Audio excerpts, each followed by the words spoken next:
नमस्कार प्यारे बच्चों, स्वागत है आप सभी बच्चों का आपके अपने इस चैनल माई कॉमर्स क्लास में। मैं हूं लाल सर और आज 11th क्लास का जो विनिमय बिल का जो चैप्टर जो हमने चल रहा है उसी चैप्टर के तहत आज हम उसी में क्वेश्चन को सॉल्व करेंगे। क्वेश्चन लेके आए हैं, उसी को सॉल्व करेंगे। तो उसे सॉल्व करने से पहले मेरा सभी छात्रों से अनुरोध है जो हमारे चैनल में पहली बार आए हैं, पहली बार देख रहे हैं या जिन्होंने हमारे चैनल को सब्सक्राइब नहीं किया है वो फटाफट हमारे चैनल को सब्सक्राइब करें ताकि आपको तो एग्जाम में आने वाले जितने भी टॉपिक हैं, जितने भी क्वेश्चन हैं वो आपको सब हमारे चैनल पे मिल जाएगा ताकि आपको एग्जाम करने में आसानी हो।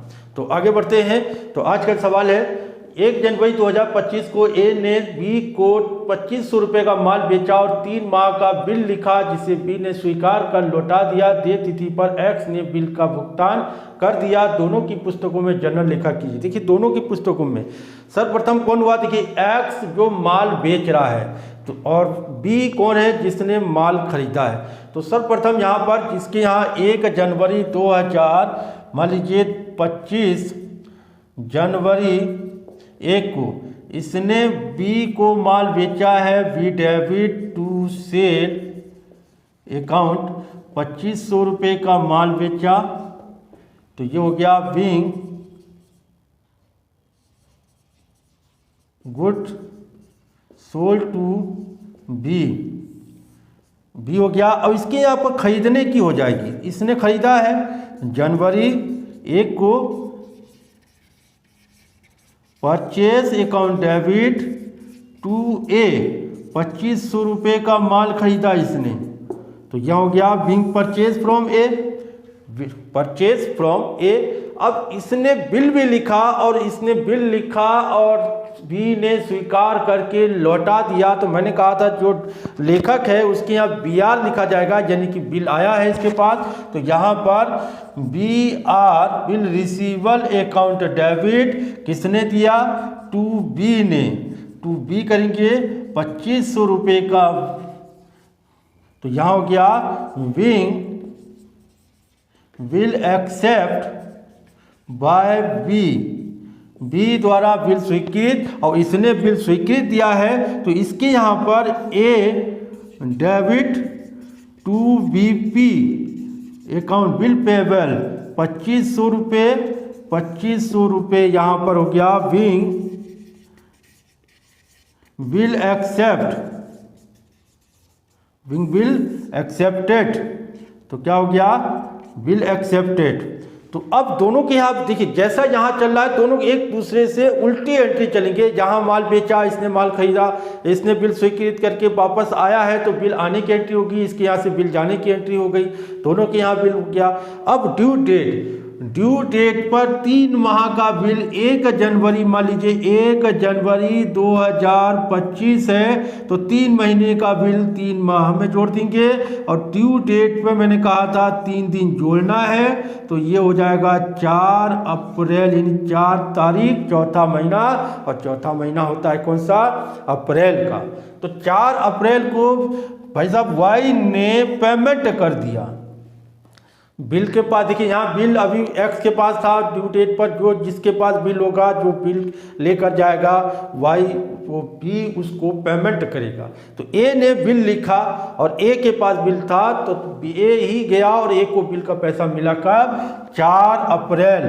तो यहाँ पर ड्यू डेट हो गई 4। अब ये क्या करेंगे भाई साहब? वाई को बिल दे देंगे और वाई को बिल देकर उससे पैसा वसूल करेंगे। तो इसके यहाँ क्या आ जाएगा? कैश अकाउंट डेबिट कहाँ से?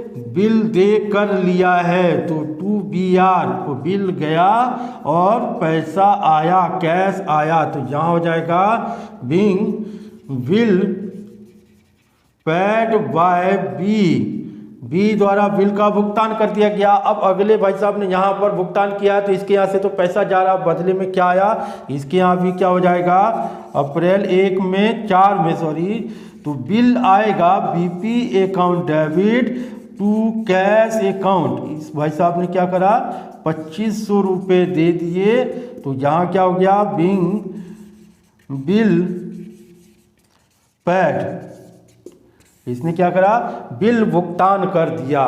तो यहाँ देखिए सबसे इंपॉर्टेंट चीज़ जानने वाली बात यह है कि आपको जो स्वीकार करता है अगर वो पेमेंट दे रहा है तो उसके यहाँ सिर्फ यही 3 एंट्री होनी है, 3 एंट्री। चौथी एंट्री तभी होगी जब वो मान लीजिए बिल का नवीनीकरण कराता है, बिल का भुगतान ना करके बिल का डेट बढ़वाता है, तो नवीनीकरण कर रिन्यूअल कराने समय फिर एंट्री इसके यहाँ बढ़ेगी। अदरवाइज जब पेमेंट दे रहा है तो फिर भैया 3 एंट्री, माल खरीदेगा, बिल स्वीकृत देगा, फिर ड्यू डेट पर पेमेंट दे, इसके यहाँ 3 एंट्री होगी। लेकिन इसके यहाँ पर एंट्रियाँ थोड़ी चेंज होगी। चेंज कहाँ होगी, मान लीजिए माल बेचा और बिल स्वीकृत करके ये 2 एंट्री तो इसके यहाँ तो ये पर नहीं रहेगी, कंपलसरी है, ये तो आने आना है। लेकिन तीसरी एंट्री अगर ये बिल अपने पास रखता है तो भैया पैसा भी यही ले रहा है, तो इसलिए इसके यहाँ पर cash account debit to BR हो गया। लेकिन अगर ये बिल को किसी थर्ड पार्टी को दे देता है, थर्ड पार्टी को, तो यहाँ पर कैश की जगह जिसको दिया उसका नाम आ जाएगा। तो इसे कहते हैं बिंग विल एंड्रोस। इसको हम अगले सवालों में हम पढ़ेंगे। बिल बेचान करना, बिल किसी थर्ड पार्टी को दे देना। थर्ड पार्टी क्या, बैंक से बना लेगा, किसी अपने लेनदार को दे देगा, या फिर उसके लिए क्या करेगा, वसूली के लिए बैंक भेज देगा। इस तरीके के जनरल एंट्री होंगे जो हम अगली वीडियो में करेंगे, इसको हम एक एक करके बताऊँगा। तो आज के लिए इतना ही है।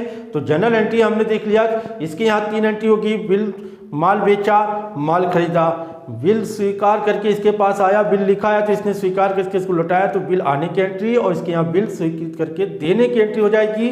और ड्यू डेट पर 3 दिन जोड़कर जो ड्यू डेट आएगी, महीने में महीना जुड़ जाएगा, तारीख में 3 दिन जुड़ जाएगा, फिर जो ड्यू डेट आएगी उस डेट पर अगले ए ने, सॉरी यहाँ पर ए बी होगा, ए और बी, ए और बी लिखा है मैंने, एक्स वाई कोई बात नहीं, एक्स और वाई हो या ए बी हो, नाम आपने ध्यान रखना है कौन माल बेच रहा है, विक्रेता कौन है, क्रेता कौन है। तो यहाँ ए ने बिल देखकर पैसा ले लिया तो cash account debit to BR, और इसने क्या किया, बिल लेकर पैसा दे दिया, तो यहाँ हो जाएगा BP account debit to cash account. ठीक है, तो यहाँ क्या हो जाएगा, बी माल खरीद बेचा है बी को ए ने, और बी ने माल खरीदा है ए से। तो आज के लिए इतना ही है। इसी से रिलेटेड फिर कुछ नए टॉपिक के साथ नए क्वेश्चन आपको लिए सामने अगली वीडियो में लेकर आऊँगा, इसको सॉल्व करेंगे। तब तक के लिए सभी छात्रों को, सभी बच्चों को मेरा प्यार भरा नमस्कार, धन्यवाद, थैंक यू।